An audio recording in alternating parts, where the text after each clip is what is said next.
I'm Stephen J. Abramson. Today is August 17th, 2011, and I'm honored today to interview one of the greats of television sports, Dick Enberg, sitting right here. We are in La Jolla, California. This is for the Archive of American Television. So let's begin from the beginning. What was your name at birth? Richard Allen Enberg. My father was a full-blooded Finlander. My mother was English and German. The name could have been Dick Juniper Mountain. My dad's family from Finland, when they came over, the Finnish name was Katiavori, which is a mouthful and a half, and it was suggested that they use another name instead of picking an English name, which would have been Juniper Mountain by translation. They selected the Swedish version of Katiavori, which is Juniper Mountain, and so that's what Enberg is. That's how I got my surname. When and where were you born?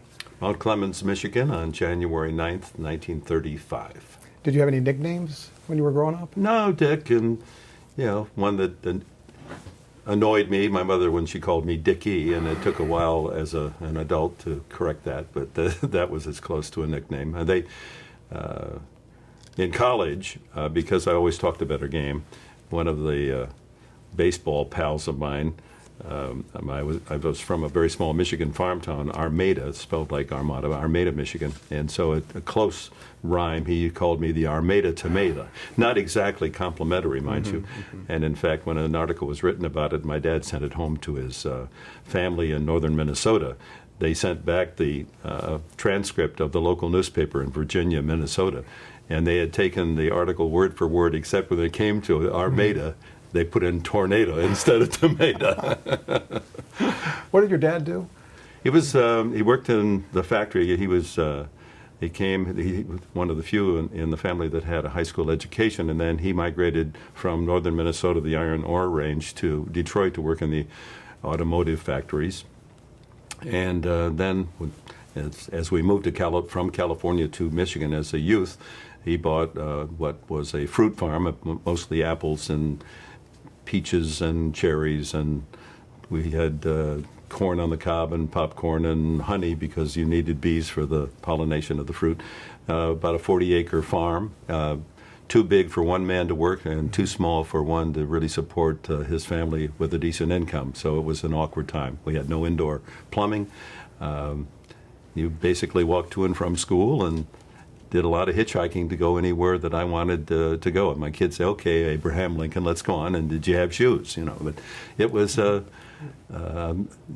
We didn't know we were poor because the answer was always no. So what's the problem? We never expected any yeses in our lives. Right. What was your mother's name, and what did she do? Belle Elizabeth Weiss, Weiss.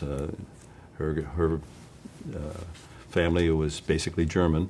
I don't know why they pronounced it Weiss, because Wiss mostly would be in Germany would be Weiss, but white, I guess, is the translation there.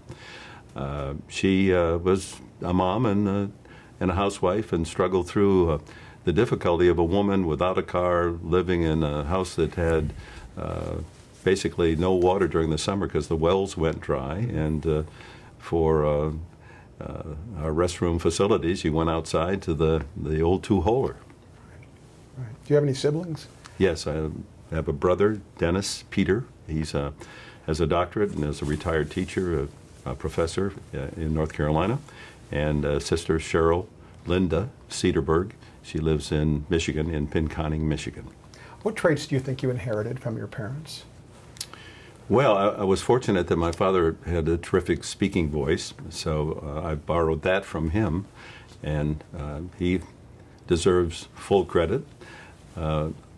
He gave me the desire to never take myself too seriously, to know that you can always improve. I think that was part of his being raised in a depression, to take nothing for granted, save your money, don't be careless.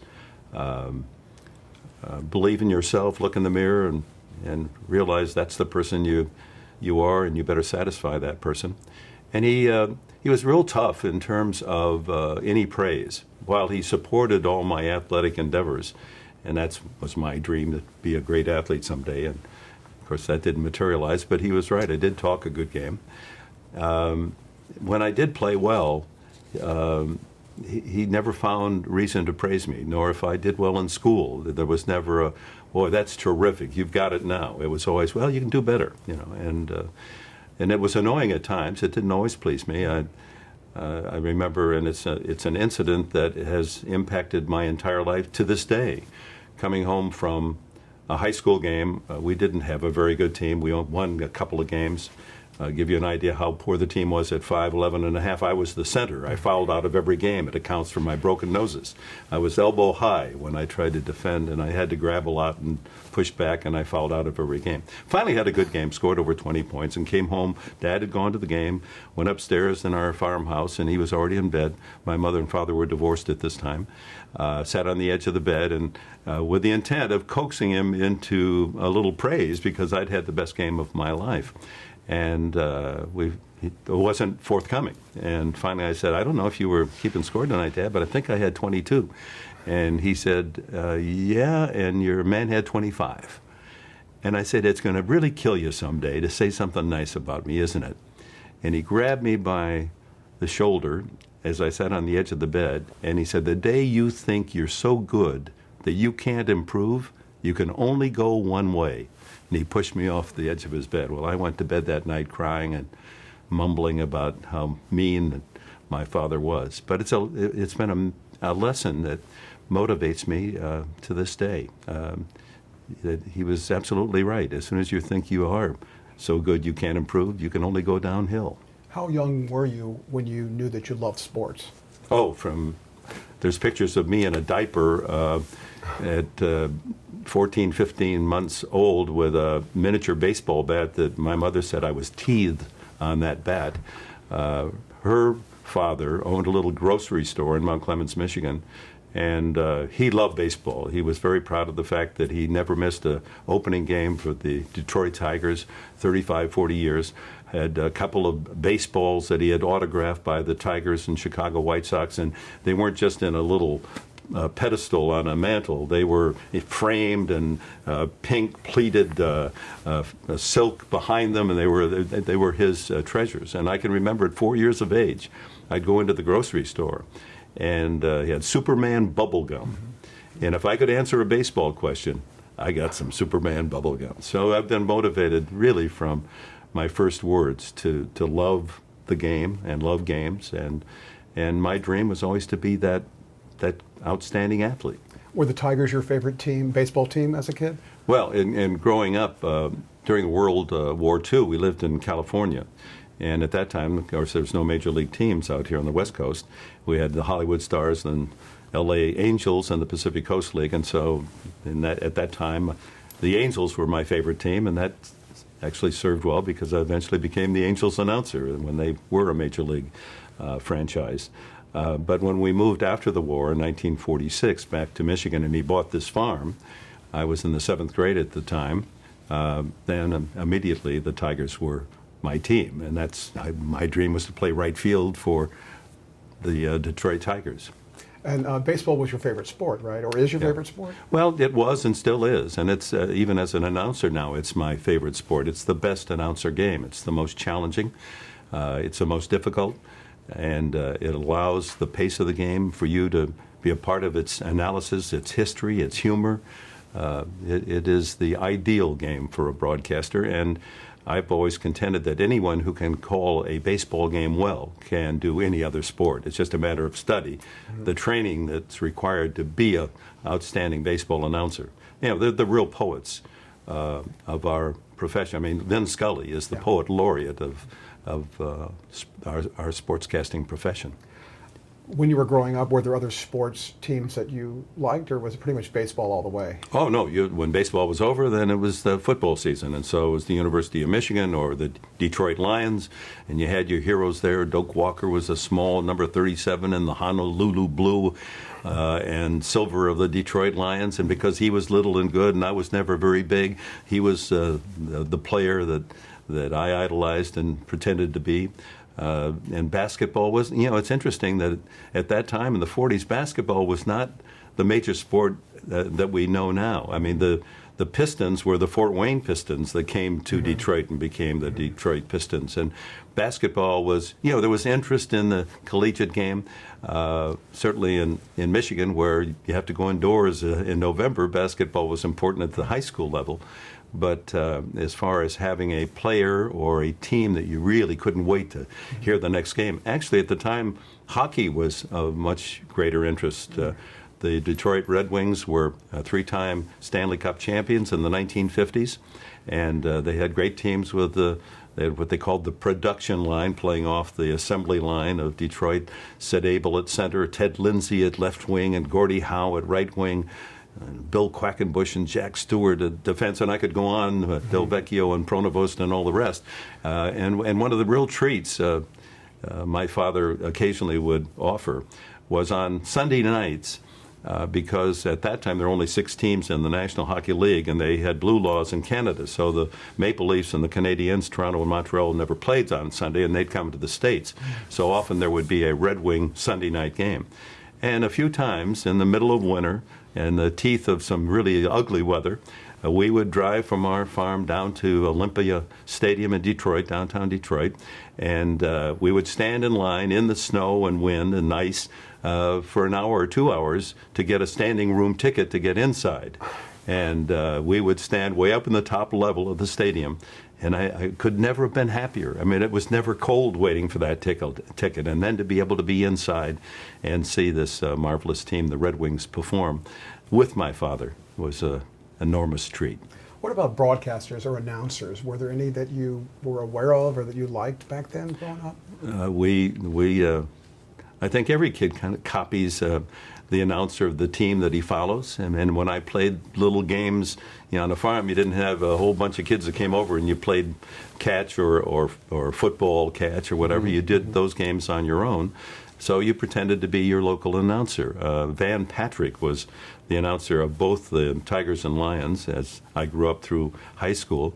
But, now television was coming into the picture, and you heard that voice of Red Barber and Mel Allen coming from New York.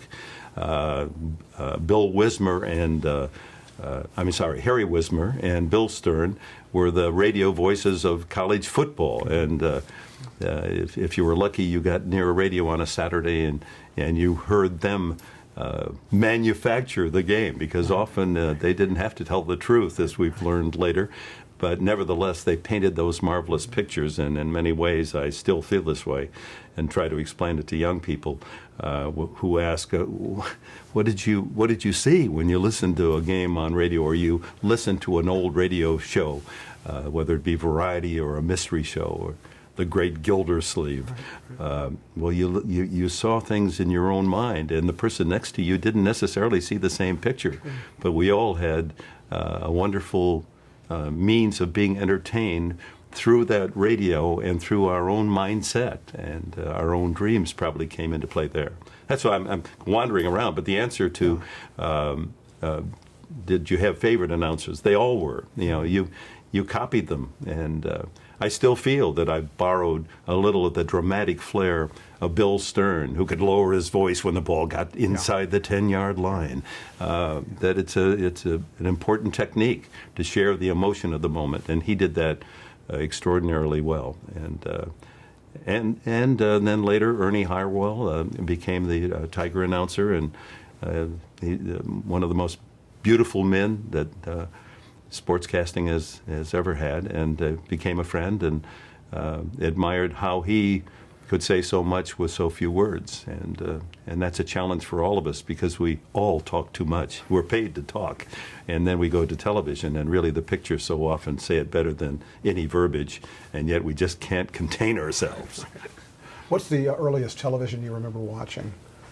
Well, in the 40s, we had no television set, but our neighbors in the little village of Armada did, and we would go on invitation on a Friday night to see the Friday night fights and roller derby. Yeah, those were the two TV early sports. Baseball came later, and sometimes you'd find yourself down at the hardware store. They'd have TV set in the window, and you could look through the window and see the Tigers game, and couldn't believe the fact you could actually watch the game of Detroit. You didn't have to listen to the radio anymore. But those were in the late 40s.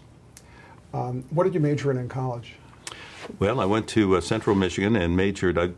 I wanted to be a coach. I realized that I was not going to be the athlete I dreamed of. And so coaching, your coaches were your second fathers all through high school. And in a small school like ours, we had only one coach. He coached all three sports. So Lee Diamond was my early coach, and so I wanted to be like him. And at a teacher's college, if you were going to major in physical education, which would lead you to coaching, you were required to minor in health education, because in those days the coaches also taught the health education classes. And so I was a good student. I enjoyed mathematics, so I selected math as a second minor. And later, because I extended my undergraduate career and broadcasting came into the picture, then I also picked up a speech minor as well. But basically, I was going to be a coach and a teacher, and I felt my diploma, wherever it took me, was going to be just fine. I would work at some little high school just like the one that I attended as a young kid. And you earned some advanced degrees too, right? Well, then, my professors encouraged me. I was an honor student, and they thought that I should go on to graduate school, and recommended that I apply after my senior year. I was the student body president at Central Michigan at the time, and I had begun broadcasting at the one and only little radio station in town, and had shown perhaps other levels of talent to them. And they said, well, you could get a graduate assistantship in the health sciences or health education. So they gave me a list of 10 schools: UCLA, Cal Berkeley, Minnesota, Illinois, Indiana, Columbia, North Carolina. And I sent a letter for application for a graduate assistantship. Well, then all the forms came back, and the shortest form was Indiana. So I filled that one out first, and they accepted me, so I didn't have to go through all the rigors of applying to the other schools. And so that took me to Indiana for a $1,000 graduate assistantship. I'm starting to make big money now in education. I'm pretty excited by all this. This is IU, right? This is IU in Bloomington. Right. Pretty good for a young guy that used to bust trays in the dormitory for 60 cents an hour. So, were you thinking of heading toward being a coach or a teacher or both? Well, at that point, I realized that I was fascinated by the whole health field, and I enjoyed most of all my classes. That's inspired me to think, well, I'd like to teach, and if perhaps there's a job for me on a small college level to teach in this field. And so I earned my master's, and by a stroke of luck, I was able to stay in school to continue toward my doctorate. And so in 4.5 years, at the age of 27, I have a doctorate degree. Now, it wasn't because I was any genius, but currently with my education was the opportunity to be the announcer for Indiana. They did not have an Indiana University sports network. The day I arrived on campus, a professor arrived. He said, we have to get our own IU sports network, put up a sign, auditions next week. I auditioned. I had some background while at Central Michigan. I won the audition and became the first announcer of that network. And it grew from 0 to 8 stations to 40 stations in the 4 years I was there. And so they were able to waive the requirement that after a master's you go out and teach a couple years before you continue on with your doctorate. So I was able to advance in a short amount of time to be Dr. Enberg. You are Dr. Enberg. So the first broadcasting gig you had, was it, what was that? Were you a DJ, or were you doing sports then? I mean, were you like playing music? First time out. I was indeed a disc jockey. The interesting part of it all was, at Central Michigan, it was after my junior year, one of my fraternity brothers, a senior, had the best paying job on or off campus. It was $1 an hour as the custodian at the local radio station. There was no TV, just this one, WCEN Mount Pleasant. And I said, put in a good word for me. I mean, I worked one summer in a Detroit factory as a custodian. I know how to sweep and mop floors. Get me in there. So he recommended me, and I went in to meet the station manager. It's amazing the names you remember, and with all those you've forgotten. Russ Holcomb was his name. And I said, I'd like to apply. And I gave him the full song and dance about how good I would be. And he said, Enberg, you've got a decent voice. Why don't you just go into that little booth there? And they handed me a 5-minute news summary and a couple of commercials. And he said, read. I said, well, don't I get to look it over first? He said, no, I just want to see what you do if you read it cold. And I could read, and did, and left. And a couple, 3 weeks later, I get a call.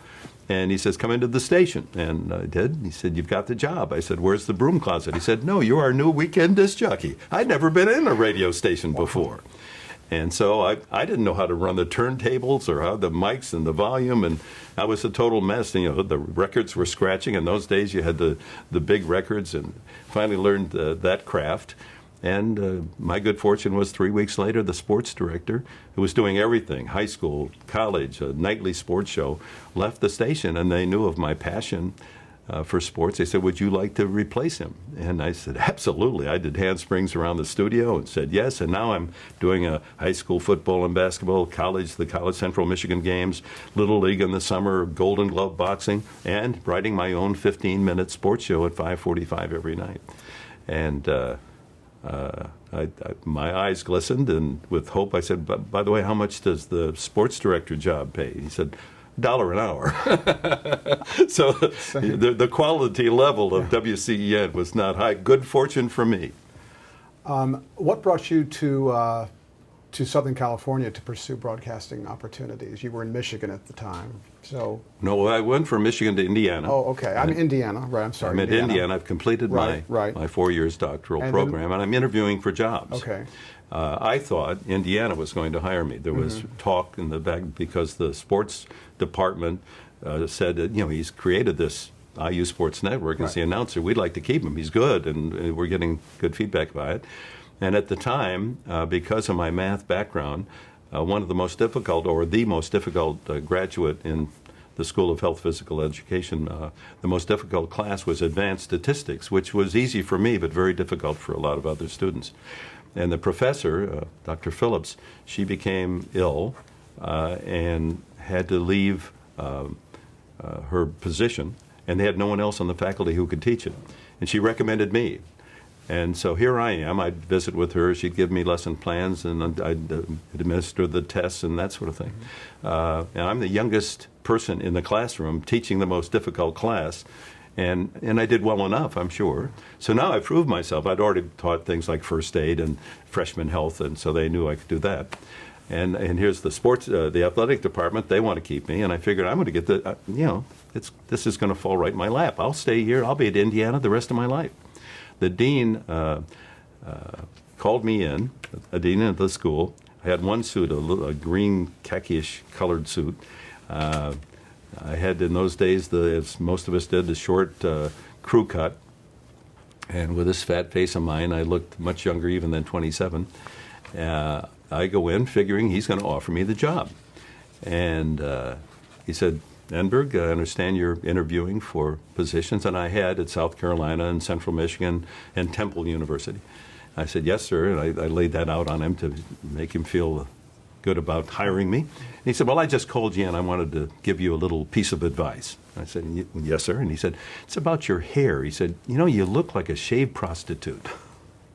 And that was it. And so I went in thinking I was going to get a job, and I went out with my chin scraping on the ground, and it changed my life. Because indeed, I think back, had he offered me the job, I'd have leather patches on my sleeve today, happily teaching some classes and doing the Indiana broadcast. Instead, I had to go out into the world, and just coincidentally, I see an interview form on the bulletin board saying San Fernando Valley State College is interviewing on Friday. Well, in the war years, we lived in the San Fernando Valley, and I couldn't believe there was a college 4 miles from where we used to live. And so I, out of curiosity more than anything else, I interviewed for the job. And Dr. Delmar Oviatt was the dean of students, very impressed by him. And I was impressed also by the fact that they wanted young people who loved to teach, not of a bent that they had to do research, and teaching was almost a secondary requirement.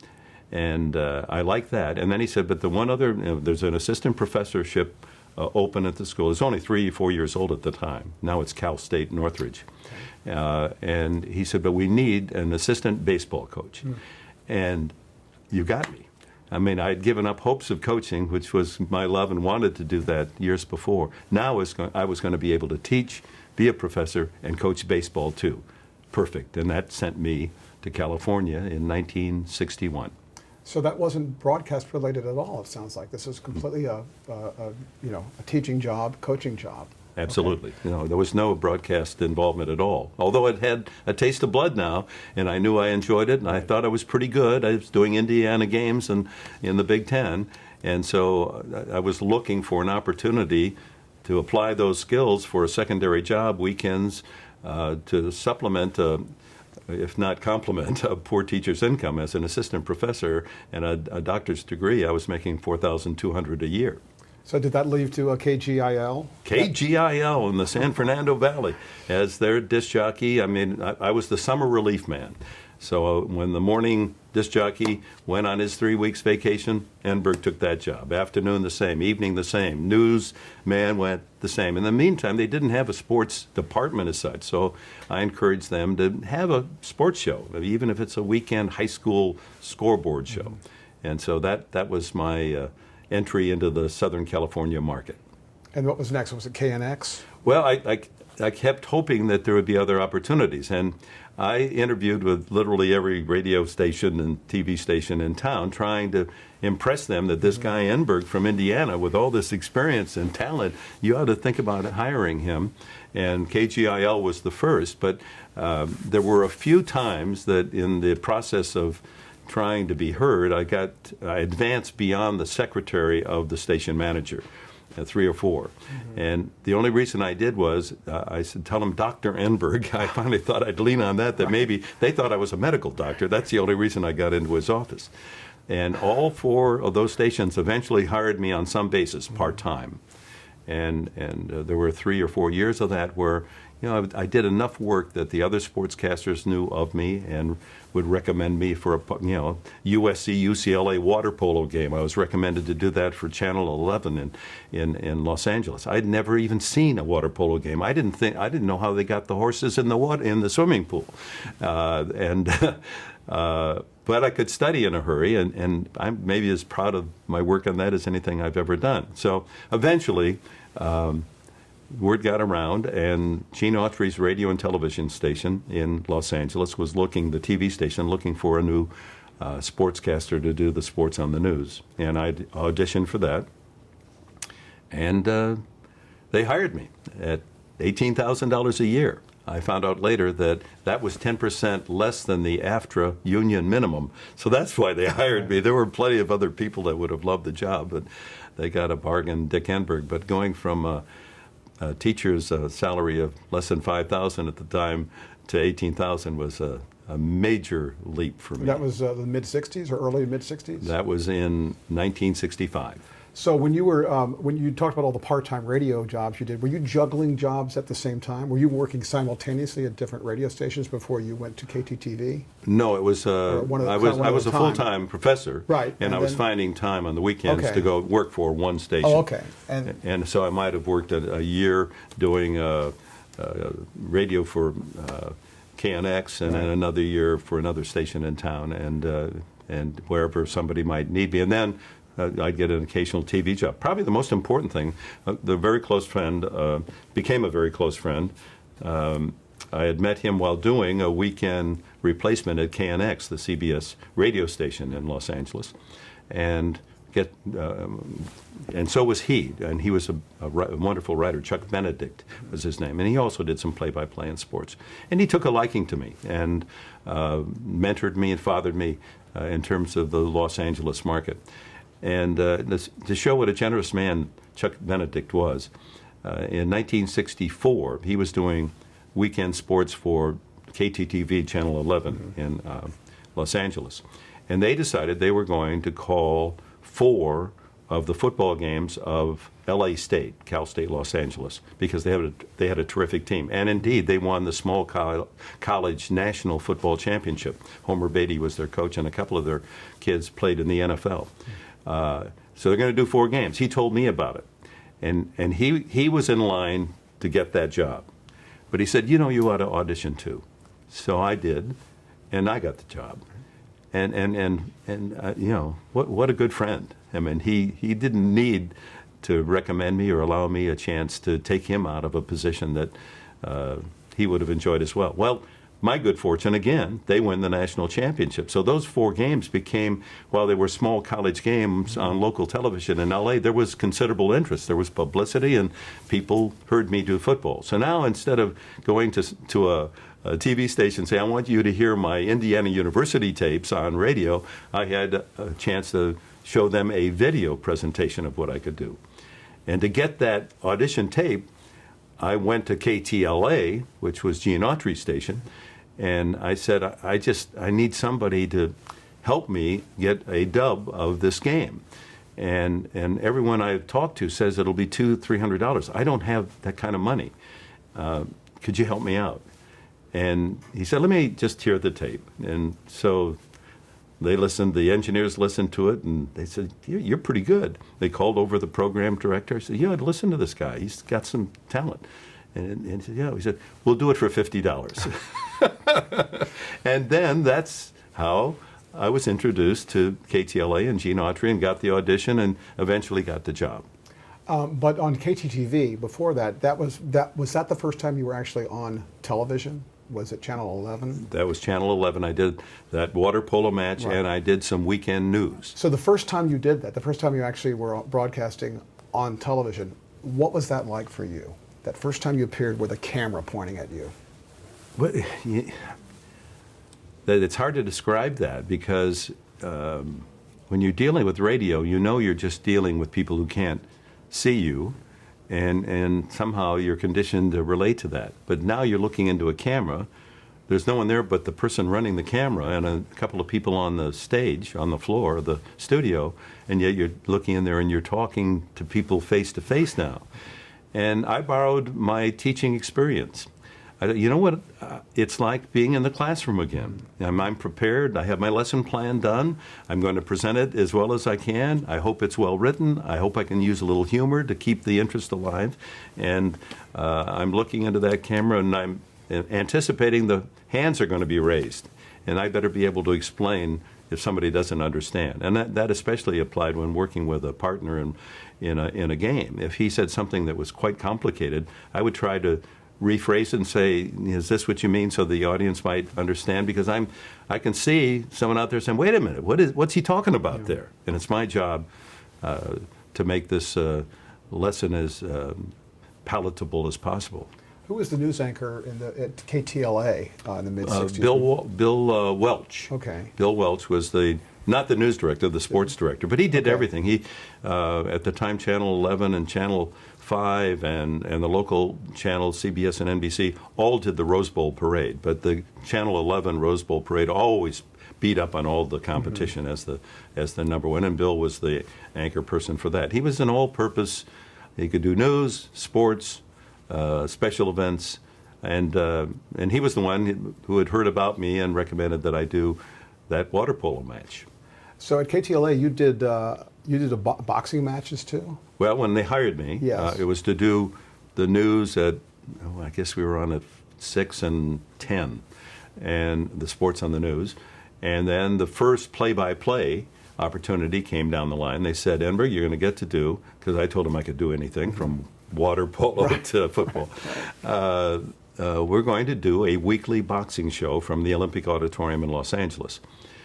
I had done a little boxing, Golden Gloves, but it certainly was not my strength.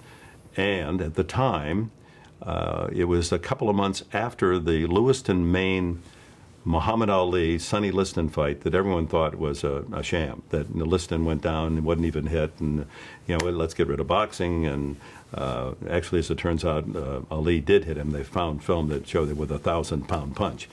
But I thought, here I am, my first play-by-play, and I'm going to go down with a sport that no one wants to see anymore, boxing. It's getting all this negative publicity.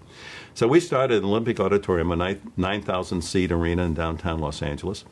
And the very first night, my partner was Mickey Davies. He was the matchmaker, and a wonderful guy. I could not have done it without him. In fact, I tried to quit. He helped me. My first two or three live broadcasts were full of anxiety, and there were other problems involved. Nevertheless, Jimmy Lennon, the famous old ring announcer, was the ring announcer. And the first night, Thursday night, 8:30 to 10, we did a 6-round semi-main and a 10-round main event. There were about 400 people in the Olympic Auditorium. So before we come on television, Jimmy Lennon says, "Ladies and gentlemen, will you all please move from your seats and come over to this side of the arena so that on the side facing the cameras, that it would look as if we had a pretty big crowd whenever we took a shot." But everything else was empty around. And my whole pitch was, there's nothing wrong with boxing that a good event won't cure. That, we're not looking for everyone to knock out each other or for quick fights. We want to see some real art of boxing shows. And if we give that to the audience, then maybe it'll catch on. Well, it did. And it became Thursday night. I mean, it was a regular event for a lot of fans. It would outrate the primetime programming from 8:30 to 10. And it lasted for 3 years, and thank goodness. My greatest fear was that a fighter would not get up someday. And fortunately, there were no accidents of that sort. And it was another lesson learned about a month or two into this experience. One boxer is draped on the ropes and the other is pummeling him. I mean, and finally the referee comes in, he calls the fight off, and raises the hand of the winner. And the fans are booing. And I took my first really editorial stand on the air. I said, there's two options here.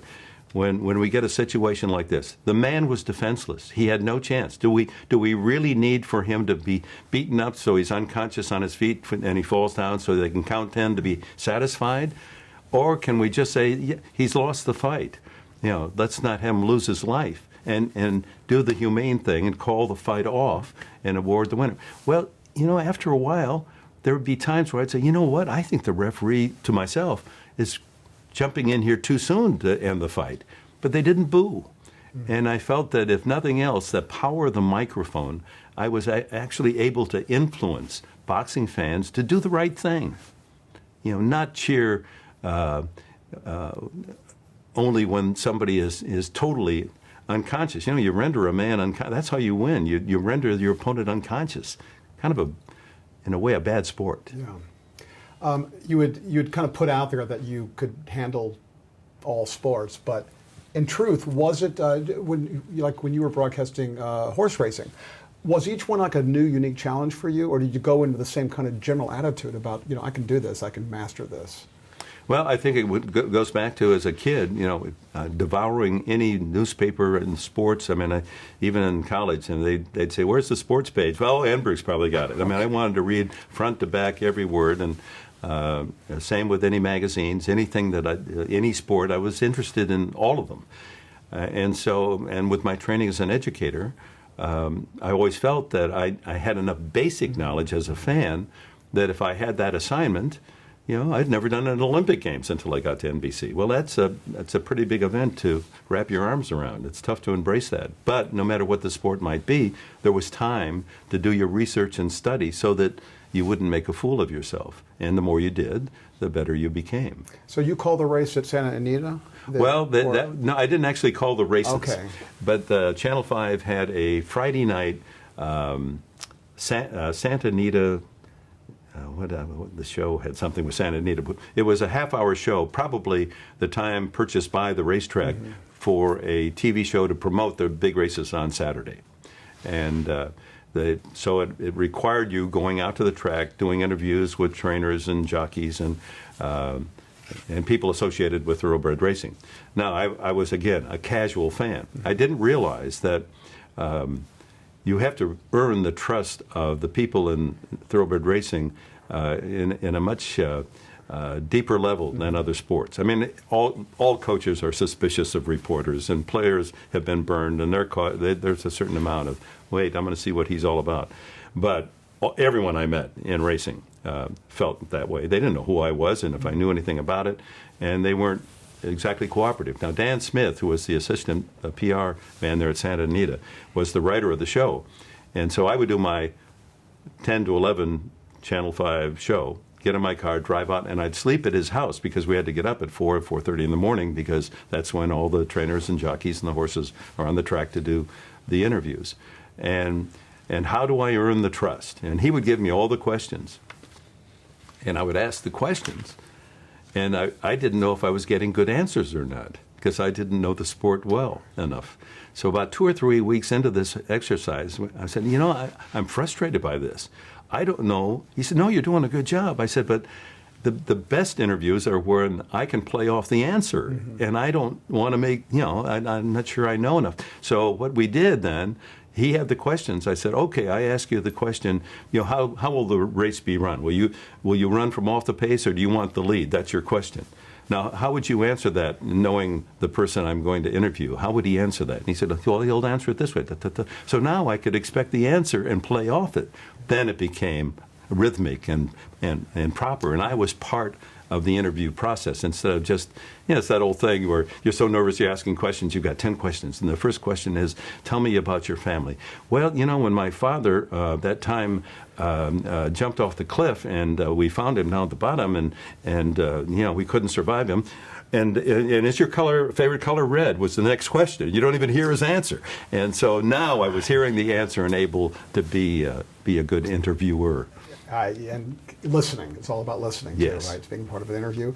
When you, what you had learned early about bringing the kind of the philosophy of being a teacher to sports broadcasting, is that something you've always kept in mind of what can you teach and make interesting for the listener? Oh, absolutely. No matter what the sport? Absolutely, to this day. I mean, as a Padre announcer, I'm in there 4 hours before the game doing my research, trying to find a couple of nuggets that might be applicable during the course of the game. Maybe it'll be a bad game tonight, so maybe it would be a good idea to have 2 or 3 little humorous items, or something that my partner, who's a former baseball pitcher, that has to do with, tonight's a knuckleball pitcher. Did you ever try to throw the knuckleball? What was a good one? Did you ever play catch with a guy through a knuckleball? What does it help a fan appreciate what it's like to try to hit one? Mm-hmm. So that you involve him, and it doesn't happen by accident. It can happen in the course of a broadcast. It just comes to you, and so you bring it out into the broadcast. But better to have some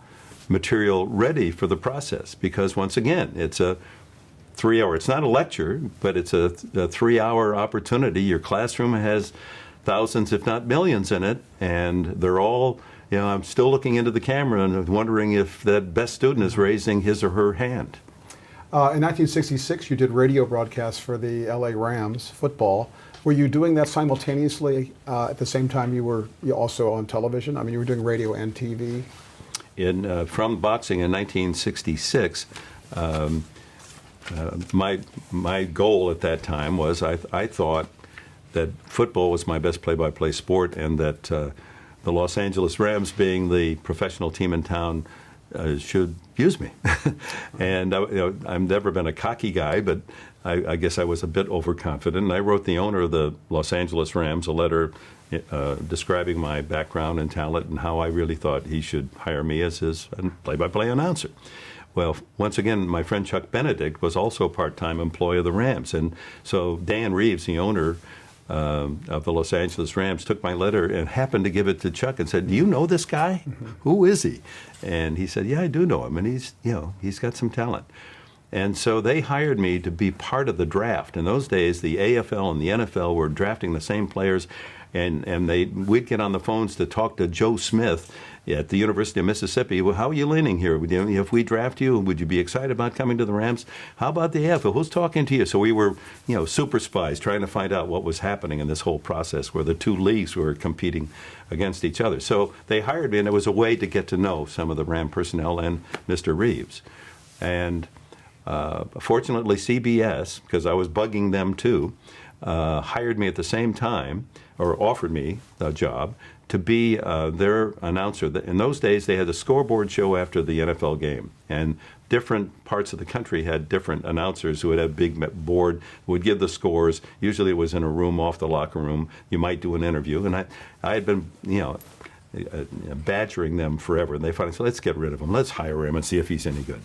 And so I get an offer to do 4 or 5 games that would have been in L.A. and San Francisco, maybe Dallas, to do the scoreboard show. So I go to Mr. Autry, and I was just doing the boxing and the sports on TV. And I said, I have this offer. Is there any conflict here? It's for CBS and not for Channel 5. They said, no, I think it'll be all right. Well, that word got to the radio side. And Bob Kelly was the famous announcer for the Rams at the time. He'd come out from Cleveland, and he taught the West Coast how to do a football game. Mm-hmm. But he was not in good health. And their second man was Bill Brundage, and he was older than I, certainly everyone was at that time. And the radio said, we really, in case Bob Kelly, something happens, we should have a younger person there. So they came back to me. They said, what would you think about being, we weren't color men. You were the second man. You read the commercials. You did the halftime interview. You gave the scores. Doing the Rams games as the second man. And I can't believe how fast I got to the phone and called New York and CBS and said, I'm not going to be able to do your scoreboard show. I have this chance. And as fate, sad fate in this case, third game of the exhibition season, Bob Kelly had a heart attack and passed away. And Dan Reeves said, okay, kid, you move over one chair. This is your audition year. We'll give you the full year. If you're any good, you're going to be our announcer. If you're not, you got your chance. So at what point did you start doing the UCLA television broadcasts? Well, that football was 1966. Okay. Then we get word that Channel 5 said, we've got this John Wooden here, and he's winning national championships. We have signed a contract with UCLA to do all their games live on the road, and the home games will be taped, delayed, and replayed at 11 o'clock at night. And I said, in all my wisdom, that'll never work. People aren't going to wait for a 3-hour-old game and watch it at 11 o'clock. I couldn't have been more wrong.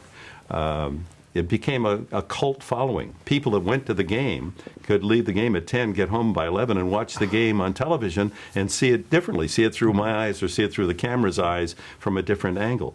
My father was living with me. I was single at the time. My father had come out from the farms in Michigan and to live with me.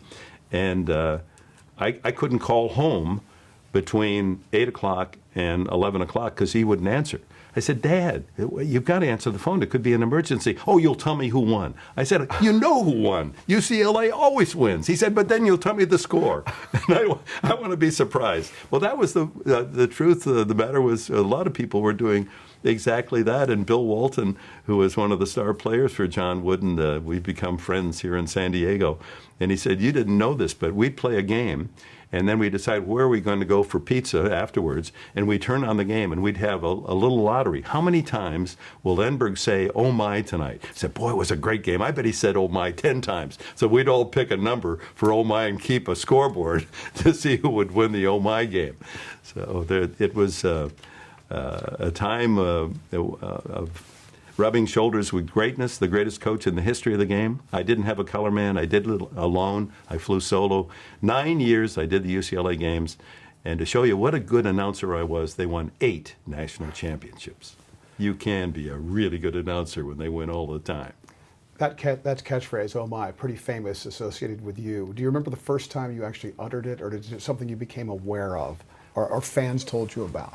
Well, it's a Midwestern expression, and my mother used it constantly. It's a acclamation. People say, "Did you hear about?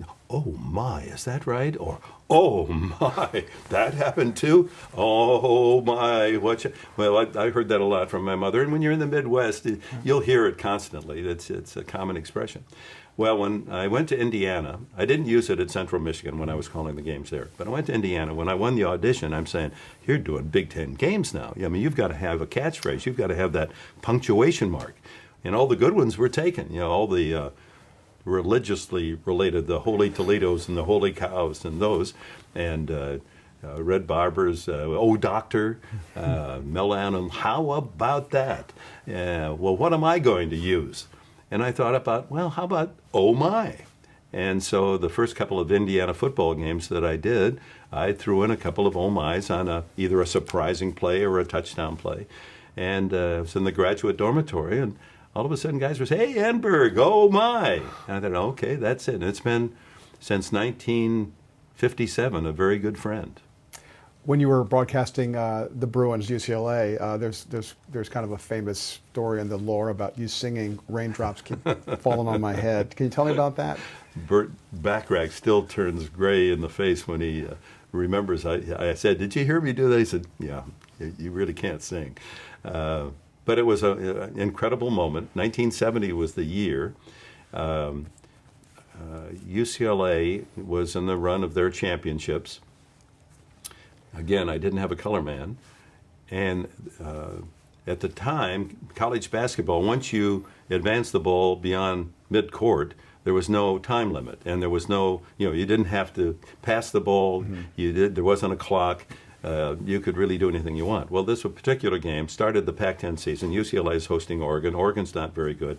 And in the first half, about 8 minutes into the game, and UCLA with a lopsided score, suddenly Coach Wooden orders his guard, because Oregon had gone into a zone defense and wouldn't come out. He ordered his guard to just cross the timeline and put the ball on his hip, which at first was clever enough, I guess.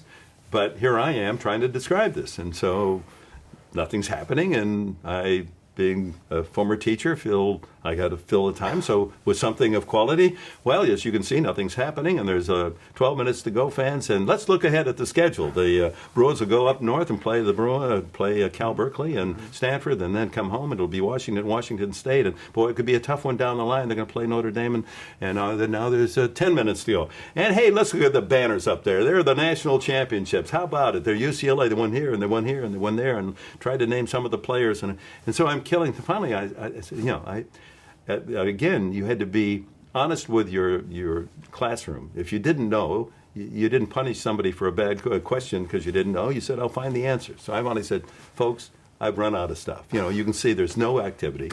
I've given you all the background. UCLA obviously is going to win this game. It's going to be a low score. And it's a rainy night, and this song keeps going through my head. And it's, raindrops keep falling on your head. And it's been played all week, and maybe because it's raining. And then I paused, and I remember going home that night, and my wife saying, "You're not going to do it, are you?" As we watched the replay, "You're not going to." Yeah, I did. So I started humming it. I didn't know the words. And I said, it goes something like this. And so it was Friday night. Saturday night, I come to do the broadcast. They're playing Oregon State, a real good team, and almost beat UCLA that night. There's 10 kids there with the lyrics, UCLA students, with the lyrics of "Raindrops Keep Falling on Your Head." They'd gone home, they'd seen this, and so I'm reading the lyrics, and I thought that was, clever and nice of them. So the game is a barn burner. It comes down to UCLA is this rare time they're going to lose at home. And John Ecker, a reserve, makes a bank shot, and UCLA survives 71-69. And in going off the air, now, remembering that this is a tape replay and what I'm saying now isn't going to be heard until 1 o'clock in the morning, I figure there's no risk. So I say, with last night, you music lovers may have heard me hum "Raindrops Keep Falling on Your Head." And it's kind of interesting how these words seem to fit the opponents of UCLA. Those raindrops, like the defeats, those raindrops keep falling on your head, and just like the guy whose feet are too big for his bed, those raindrops keep falling. And furthermore, if and when UCLA wins the Pac-10, I'll sing those lyrics at center court. Good night, everyone. Harmless enough. I mean, there was no game plan on this. Right. I wasn't trying to be any kind of a hero. Well, I had to pay off. And it was one of the, it was a moving experience. They finally win the Pac-10. I shuffle my papers for a half an hour, trying to delay as long as I can, hoping people will leave. The fans don't leave, so I had to sing in front of 12,000, get out to midcourt. I never was on key. The UCLA band now has been playing their own rendition of "Raindrops" every time UCLA got way ahead in the game. They'd play that. Kids would say, "You'll sing, you'll sing, you'll sing." And there's even a bridge in the song where da da da da. So I threw in UCLA, and they like that. But as I started to sing, it was another rainy night, and the kids had umbrellas, and they opened their umbrellas, and I'm looking into the sea of umbrellas, saying to myself, this was really a connection. This is really terrific. I mean, they're with it. We have become one. And while I didn't sing very well, and Burt Bacharach said I really messed up his really terrific song, it was poignant. When you broadcast a game and you are hired, you kind of represent the home team, whether it be the Angels, the Padres, UCLA. How do you feel about a broadcaster's stance in terms of broadcasting as a fan or as sort of a, kind of keeping above the fray and being more objective? What's your feeling about that? Well, it's a delicate balance. everyone knows if you're the local announcer, you want your team to win. I mean, the more you win, the bigger the crowds, the more enthusiasm, the higher the ratings, and all the rest. When I accepted the play-by-play job with the Angels in 1969, having listened to Vin Scully do the Dodger games, and the Dodgers always winning, and the Angels weren't very good, my feeling at the time, and UCLA as well, was that you have to represent a balance here. And one of the biggest compliments I would receive while doing the UCLA games was I'd run into in the second game of the series, they play Stanford at UCLA. Now you go up to Stanford, and talking with the Stanford coach, say, after the game, before we left for town, we watched your telecast too. And I want to compliment you. You gave us as much fair call as you did UCLA. You had background on the material, and it fortified that feeling of, you can call the game and be fair to both sides. And that's very important to me. It carried over with the Angels. And it was quite apparent with the Angels. If they played the Red Sox or the Yankees, there'd be 40% of the audience would be rooting for Boston or New York. And if you're only going to be an Angel announcer, you're alienating a lot of people out there listening every night. You want them to be part of your audience as well. Maybe when they're not playing the Yankees, they'll root for a balance. I tried to, at least, balance throughout my network days at NBC and CBS and ESPN. And I try to catch myself. Are we talking too much about one team or too much about one player? We've got to balance this by offering what we know about the other side or player as well. Now I'm the Padre announcer. Interesting development. Now we're provincial here. We've got ocean to the west, desert to the east, Tijuana to the south, and two major league teams to the north. We're just a pocket. And if you're following the Padres, you are a San Diego Padre fan. Now, there are people who have migrated from elsewhere, root for other teams, as it was with the Angels. So I started last year as the Padre announcer, calling the games as I always have. And I was getting a complaint that fortunately, you don't please everyone. You get bad mail from some, and it never feels good, or a TV critic doesn't like you. But now I'm getting a call in from the management of the Padres. And they say, you're doing a great job, Enberg, but we've got some people that feel that you're cheering for the other team. And they're Padre fans, and they want the Padres to win. And they want you as the Padre announcer to represent them. And I said, my journalistic integrity's at stake here. I can't just call the game as a Padre fan. Well, how can we resolve this then? And he said, for one thing, my home run call is touch 'em all.